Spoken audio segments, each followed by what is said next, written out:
오늘은 4월 찬양 기도의 날입니다. 제가 전에도 그런 말씀을 드렸지만은요, 불교나 천주교나 유교, 이 유교 같은 경우는 진짜 유교가 있는 거야 없는 거야 그러는데 거기에 이 아주 기본적인 멤버들이 딱 갖춰져 있어요. 그래서 이 유교가 우리나라에서 없는 것 같고 제사 드릴 때만 반짝 살았다 다시 없어지는 것 같은데요, 절대로 그렇지 않아요. 거기에 아주 중요한 멤버들이 항상 갈고 닦고 있는 사람들이 있어요. 불교나 천주교도 마찬가지예요. 불교나 천주교도 막 불교 보게 되면은 서로 싸우고 막 여러 가지 분란이 있는 일들이 많이 있어서 사회적으로 지탄을 받을 때가 많이 있거든요. 근데 거기에 그러지 아니한 진짜 이판 스님들이 딱 계세요. 아주 그냥 그분들은 도 닦고 이 참선하는 것밖에 안 하시는 그런 분들이 딱 있어요. 멤버들이 딱 갖춰져 있어요. 천주교도 마찬가지예요. 천주교에도 수녀님들, 수도승들, 수도 사들이 있어요.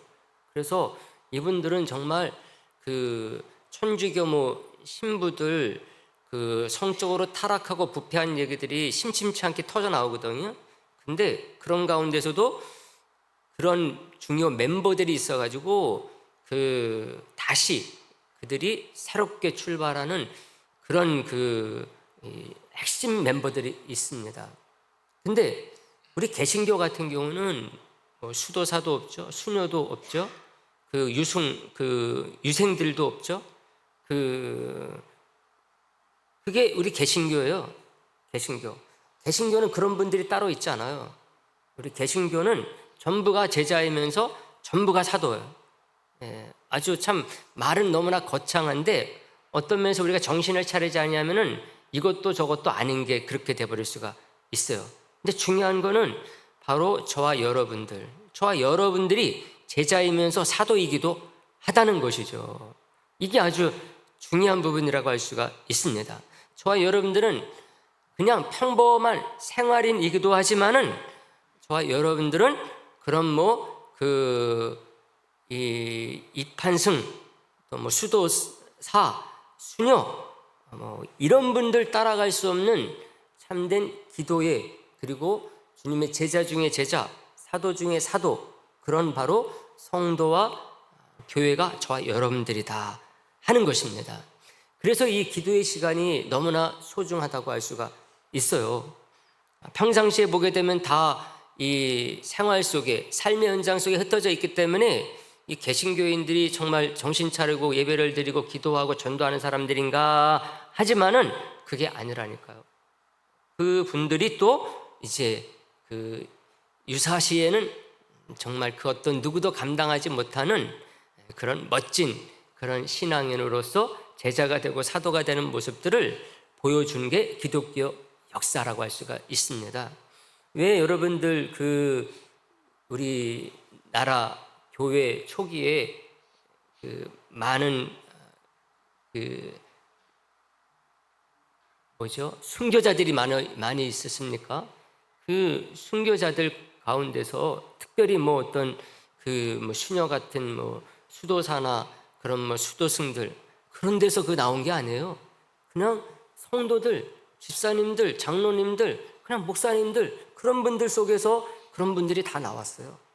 바로 이게 개신교의 또 다른 힘이다 말씀드릴 수가 있습니다.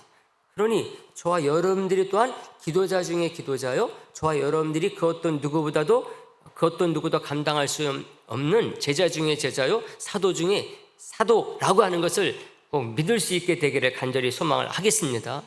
오늘 우리가 그래서 또 기도자로서 기도하기 위해서 모였다고 하는 것을 꼭 잊지 않기를 간절히 바랍니다. 성경에 나오는 기도의 사람들을 보게 되면요, 사람마다 특징이 있어요. 야곱 같은 경우는 어떻습니까? 야복나루에서 기도하는 그 모습을 통해서 정말 자기가 원하는 것 받아내기까지 하는 끝까지 하는 기도가 무엇인가를 보여준 사람이라고 할 수가 있습니다. 엘리야 같은 경우는 어떻습니까? 갈멜산에서 기도자가 어떤 것인가를 보여주는데 기도 가운데서도 전투적인 기도가 어떤 것인가를 보여줬다 이렇게 말씀드릴 수가 있습니다. 대적과 싸워 이기는데 기도로 승리하는 것을 보여줬다고 할 수가 있죠.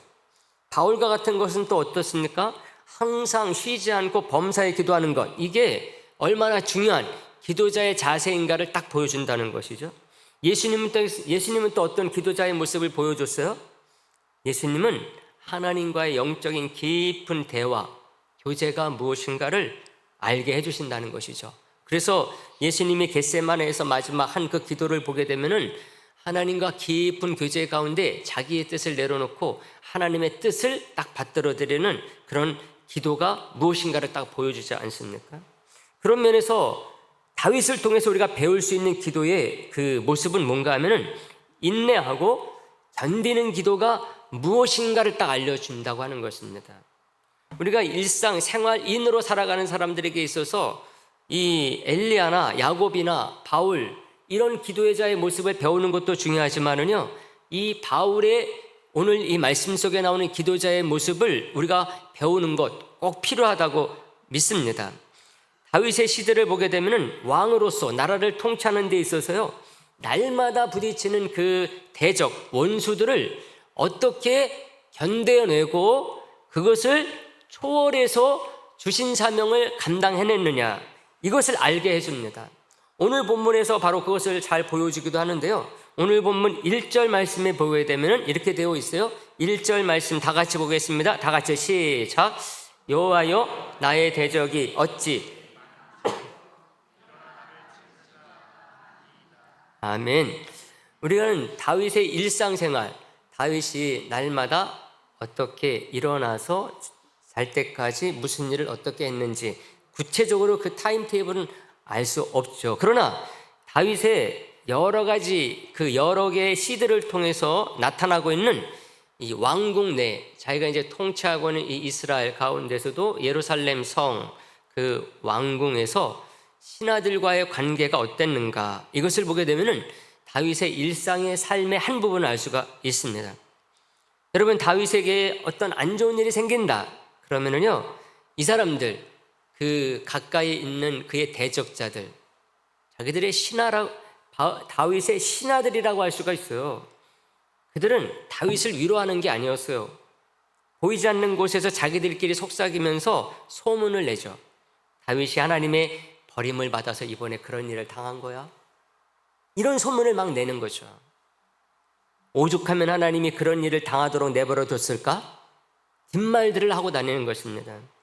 2절에 보면 그걸 알 수가 있는데요, 2절에 보시면 많은 사람이 나를 대적하여 말하기를 그는 하나님께 구원을 받지 못한다 하나이다, 이렇게 말합니다. 생각해보면 얼마나 나쁜 놈들입니까? 사울 왕을 이어서 다윗이 왕이 됐으면 다윗을 잘 도와줘야지 나라가 잘 되지 않겠습니까? 마치 다윗이 사울의 왕자리를 빼앗은 것처럼 그들이 이렇게 다윗을 해코지했다는 것이죠.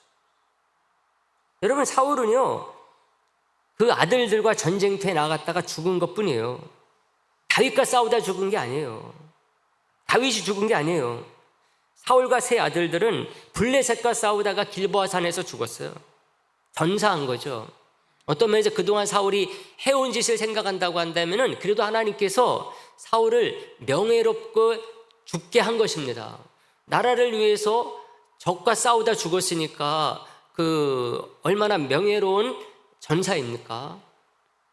하나님의 또 다른 그 사울에 대한 사랑의 표시라고 할 수가 있습니다. 다윗과 요나단을 생각해 두신 처사라고 할 수가 있는 거죠. 다윗은 사울의 마지막 남은 이스보셋이요, 그 뒤를 이어서 왕이 되는 것을 방해하지 않았어요. 다윗이 사울이 죽었으니까 이제 내 때가 됐구나 그러면서 그 사울이 다스리던 나라를 낼름 자기가 삼키지 않았다는 것입니다. 사울의 이제 마지막 남은 네 번째 아들 이스보셋이 그 나라를 이어갈 수 있도록 내버려 뒀어요. 근데 결국은 그 나라가 저절로 망했어요. 사울의 그 막내 아들 이스보셋이 나라를 잘 못 다스렸기 때문에 그렇습니다. 다윗이 망하게 한 게 아니라 그 사울의 왕권은 스스로 붕괴된 것입니다. 근데도 불구하고 사울을 따랐던 신하들, 그들은 10지파의 세력을 믿고서요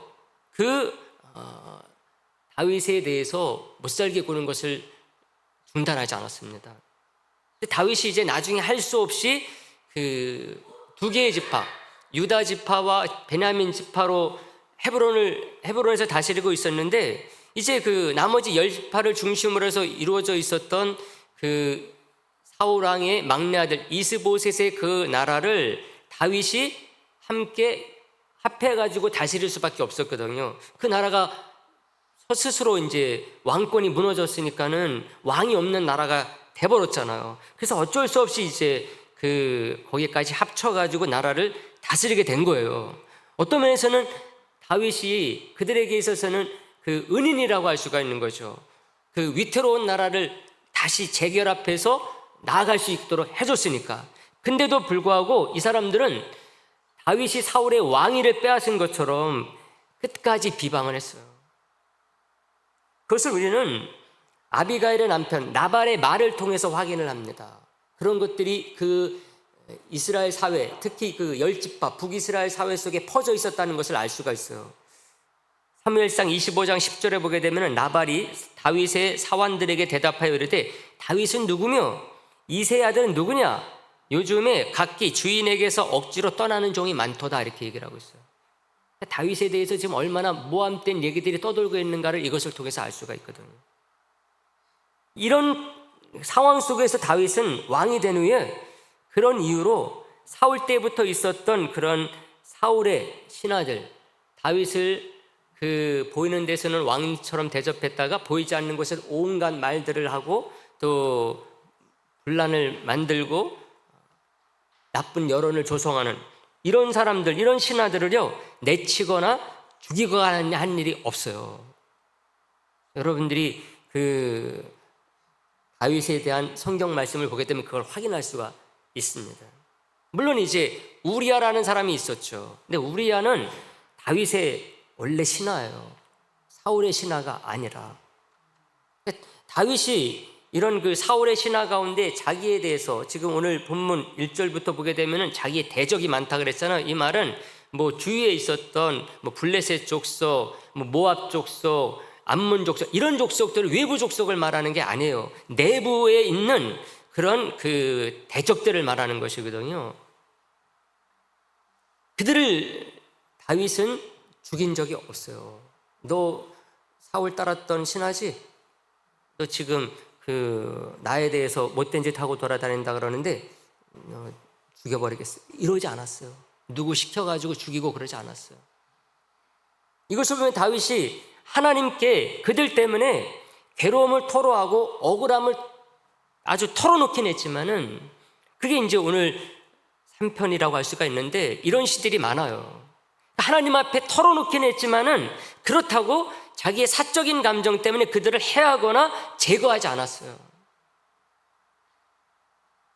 그들이 끝까지 자기의 진심을 알아주고 돌아오기를 기도했겠죠. 근데 실제로 돌아온 사람들이 얼마나 있었는지는 분명하지 않아요. 근데 중요한 거는 뭔가 하면은 하나님께 이걸 토로했다는 것입니다. 토로하고 나서는 그들에 대해서는 신하로 대접을 다 해준 거예요. 그래서 다윗의 기도가 처절하고 아주 간절해요. 오늘 4절 말씀에 보시면 내가 나의 목소리로 여호와께 부르짖으니 그의 성산에서 응답하시는도다, 이렇게 말합니다. 이것을 보게 되면 다윗에게 있어서 기도가 뭐냐, 이걸 알 수가 있는 거거든요. 다윗은 스트레스가 쌓이고 나라를 운영하는 데 있어서 어려움에 부딪힐 때마다 하나님께 기도하는 시간을 가지면서 하루하루를 견뎌나가는 거예요. 견뎌나가기보다는 정말 하나님의 은혜, 하나님의 역사하심, 성령님의 위로하심으로 그것들을 잘 감당해 나간 사람이 다윗이라는 거죠. 5절 말씀해 보세요. 내가 누워 자고 깨었으니 여호와께서 나를 붙드심이로다, 이렇게 말합니다. 하루하루 다윗이 어떻게 그 삶을 이겨냈는지, 우리가 알 수가 있는 거거든요. 6절 7절 말씀에서는 그런 가운데 다윗이 어떤 확신과 믿음이 있는지를 또 보여줘요. 천만인이 나를 애워싸 진친다 하여도 나를 두려워하지 아니하리이다. 여호와여 나를 일어나소서. 나의 하나님이여 나를 구원하소서. 주께서 나의 모든 원수의 뺨을 치시며 악인의 일을 꺾으셨나이다. 딱 이렇게 말합니다. 그러니까 기도와 함께 그는 삶의 에너지를 얻은 것이죠. 그래서 기도를 통해서 모든 삶을 감당한다, 산다. 누림이 됐던 어떤 식으로 됐던 그 삶을 하루하루 살아낸다는 것, 그 힘이 어디서 나오느냐? 기도에서 나온다는 것을 다윗이 보여주는 거죠. 결국에 하나님께서 그들의 행위대로 계산하실 것이고 심판하실 것임을 믿고 자기는 왕으로서 양 같은 이스라엘 백성들의 목자된 심정으로 맡겨진 임무를 감당하는 거죠. 하나님께서 내게 맡겨주신 백성이니 그들을 그 이리처럼 대하지 않고 늑대처럼 대하지 아니하고 양으로서 목자된 그런 자세로 끝까지 감당한다는 것이죠. 여러분, 이것은 저와 여러분들 우리도 마찬가지입니다.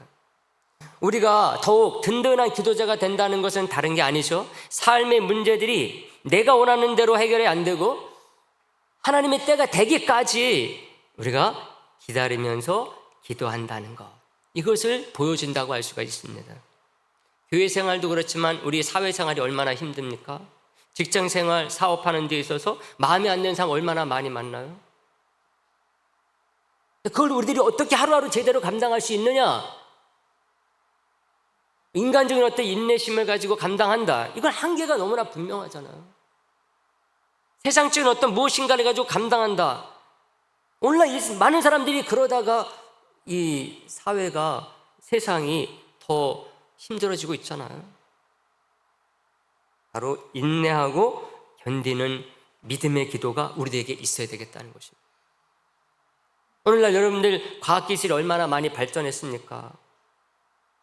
정말 이 수백 킬로 멀리 떨어져 있는 그 곳에서 위성 하나로요, 이 지상에 있는 몇 센치짜리를 낸다니까요.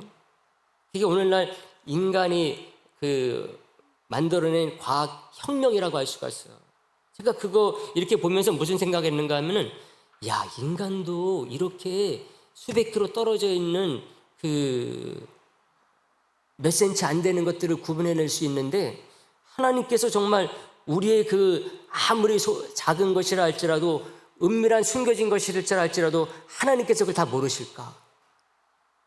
그런 생각을 했습니다. 근데 세상 사람들은 그런 것 가지고 뭐 하느냐? 감시하거든요. 자기 이익을 취하기 위해서 남을 염탐을 하거든요. 근데 우리 하나님은 그런 분이 아니에요. 그런 능력을 가지고서 감시하고 염탐하고 그러신 분이 아니라 그 능력을 가지고서 우리 하나님은 사랑해 주시고 보호하시고 지키시고 도우시는, 인도하시는 분이 우리 하나님이십니다, 여러분. 우리가 그 하나님께 기도하는 것이거든요. 그래서 우리가 지금 어떤 일을 당하고 있다 할지라도, 그리고 앞으로 어떤 일을 당한다 할지라도 하나님 아버지의 역사하심, 섭리 가운데 있는 한 저와 여러분들은 걱정할 게 없다는 것입니다. 아마 다윗도 이것을 믿고 기도했던 것이 아닌가 그런 생각이 들어요.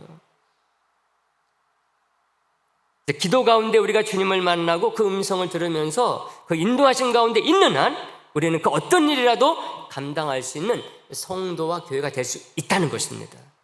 그러므로 오늘 기도하는 성도로서 그 어떤 기도자보다도 우리의 그 든든한 백이신 분, 영원한 구원자 되신 분, 우리가 그 주님을 믿고 인내하고 끝까지 견디는 그런 성도와 교회가 되기를 오늘도 기도하는 가운데 오늘 주님을 만나고 또 응답받는 귀한 시간 되기를 간절히 바라겠습니다.